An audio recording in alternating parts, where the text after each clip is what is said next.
देखो अपन ने गुण और कर्म की असमानता कर ली थी। अब करेंगे आयुर्वेद में कर्म की उपयोगिता। ठीक है, तो ये लास्ट टॉपिक है।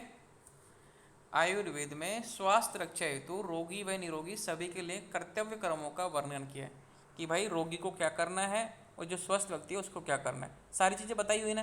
जैसे रोगी को बोलते हैं तुम्हें ये नहीं खाना है, ये खाना है, ये औषधि लेनी है। स्वस्थ व्यक्ति को बोलते हैं आपको सुबह जल्दी उठना है, एक्सरसाइज करनी है, आपको स्वस्थ रहेंगे, जैसे अंजन करना है, गंडूस करना है। ये सारी चीज़ें बताई हुई हैं आयुर्वेद में। तो वो सब क्या है, कर्म ही तो हैं। स्वस्थ व्यक्ति के लिए सद्वर्त का पालन करना बताया है कि आपको सद्वर्त का पालन करना चाहिए, जितने भी अच्छी आदतें हैं। अब सद्वर्त एक वर्ड ऐसा है, इसमें आप जितना लिखना चाहो ना उतना कम है। ठीक है, आचार्य चरक ने बकायदा एक श्लोक लिखा है, इसका कम से कम 16-17 लाइन का श्लोक है। आप थर्ड ईयर में इसको याद कर लोगे, क्योंकि ये आता है। सद्वर्त एक टॉपिक है, चरक संहिता में भी आता है, उत्तरार्ध में, और स्वस्थ वर्त में भी आता है। तो जितनी भी अच्छी अच्छी आदतें हैं, सदा सत्य बोलो, अहिंसा का पालन करो, ठीक है, स्वच्छता रखो, ये जितनी भी अच्छी अच्छी आदतें वो सद्वर्त में आती हैं।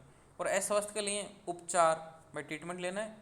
पथ्य व अपत्य को ध्यान में रखकर कर्मों का निर्देश किया है। क्या आपका सेवन करना है, क्या आपको सेवन नहीं करना है। पथ्य यानी जो आप सेवन कर सकते हो, आप उसको खा सकते हो।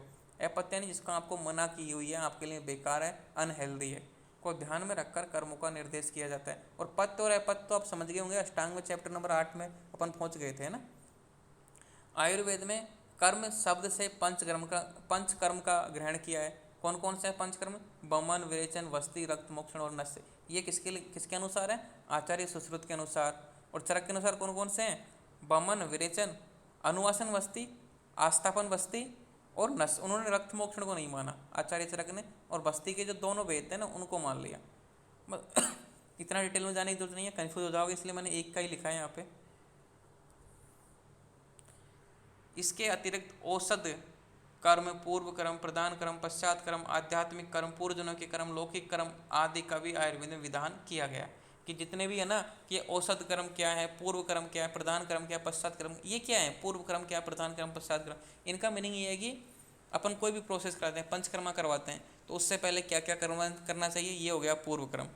प्रधान क्रम, भाई किस तरीके से बमन करवाना चाहिए, विरेचन करवाना चाहिए, बस्ती करवाना चाहिए, ये हो गया प्रधान क्रम। अब ये सब काम हो गया, उसके बाद में क्या खिलाना चाहिए उसको, कैसी देखभाल करनी चाहिए, कितना उसको एक्सरसाइज करना चाहिए, वो सब हो गए पश्चात क्रम में। आध्यात्मिक कर्म आप जानते हो ना, मन आत्मा जितने भी हैं वो सारे। पूर्व जन्म के कर्म, अब पूर्व जन्म मानता है आयुर्वेद, तो उसके कर्म। लौकिक कर्म अपन ने देखे ना, लौकिक कर्म 5 प्रकार के थे। मतलब अपवर्ड, डाउनवर्ड, ठीक है, एक्सपेंशन मतलब प्रसारण और संकुचन और गमन आदि का भी आयुर्वेद में विधान किया गया, मतलब ये भी सब बताए गए हैं।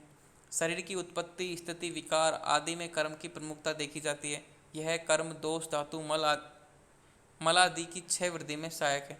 कि भाई शरीर की जो शरीर, अपनी जो बॉडी है उसकी उत्पत्ति मतलब कैसे उत्पन्न होता है, स्थिति जो अपन जन्म से लेकर मृत्यु से पहले जो टाइम रहता है वो स्थिति, और विकार मतलब रोगग्रस्त होंगे और मर जाएंगे, आदि में कर्म की प्रमुखता देखी जाती है। भाई किस तरह के आप कर्म कर रहे हो उसके अनुसार आपकी स्थिति रहेगी। अगर मान लो आपके कर्म अच्छे हैं तो लॉन्ग लाइफ जियोगे, अगर आपके कर्म बेकार हैं तो जल्दी मर जाओगे। यह कर्म दोष, धातु, मल आदि की 6 वृद्धि में सहायक है। जैसा भी अपन कर्म करेंगे तो दोष, धातु, मल आदि, ठीक है, जितने भी अपन दोष, धातु हैं, मल हैं, उनको अगर सही ढंग से रखेंगे, अच्छा काम करेंगे तो सही रहेंगे, लॉन्ग आयु चलेगी, हेल्दी लाइफ चलेगी। अगर नॉर्म बिगाड़ दिए तो आपको 6 ये तो कम हो जाएंगे या बढ़ जाएंगे, तो आपको जैसे कि शारीरिक चेष्टाओं से वात वृद्धि, आप कुछ ज़्यादा एक्सेसिव, जैसे अपन ने कल किया था अष्टांग में, कि एक्सेसिव मैथुन करने से, एक्सेसिव सेक्स करने से वात की वृद्धि होती है, ठीक है, एक्सेसिव व्यायाम करने से वात की वृद्धि होती है। तो अगर आप जिस तरीके से कर्म कर रहे हो उसी के अनुसार आपकी आयु रहती है। कहने का मतलब ये है कि शरीर की उत्पत्ति, स्थिति, विकार, कैसे उत्पत्ति हुई है, स्थिति क्या रहेगी आपकी, ठीक ठाक रहेगी, नॉर्मल रहेगी या फिर रोग जनित रहेगी, ये सब कर्म के ऊपर डिपेंड करती है। गुण, रस, वीर्य, विभाग आदि दृष्टि से विभिन्न कर्मों का वर्णन किया है। चिकित्सा की दृष्टि से लंघन, व्रण, रुक्षण, स्नेहन, स्वेदन तथा स्तंभन कर्म महत्वपूर्ण कर्म बहुत महत्वपूर्ण है। गुण, रस, वीर्य, विपाक आदि, भाई गुण के क्या कर्म हैं, जैसे अपन ने पढ़ा था ना कि गुरु गुण क्या करता है, ब्रह्मणे क्रिया, कि ये भ्रमण करने का कार्य करता है। रस, कि रस क्या, मधुर रस कि मीठापन लाता है, गुरुता लेके आता है। ऐसे वीर्य क्या काम करता है, विपाक क्या काम करता है, आदि दृष्टि से विभिन्न कर्मों का वर्णन किया। सबके अलग अलग कर्म हैं। चिकित्सा की दृष्टि से लंघन,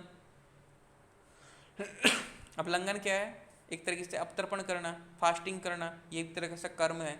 वरण क्या करना है? एक तरीके से तरोताजा करना, पुष्ट करना है व्यक्ति को, ठीक है। ऐसे द्रव्यों का सेवन कराना जिससे कि उसकी धातुओं की पुष्टि हो, उसमें बल बढ़े।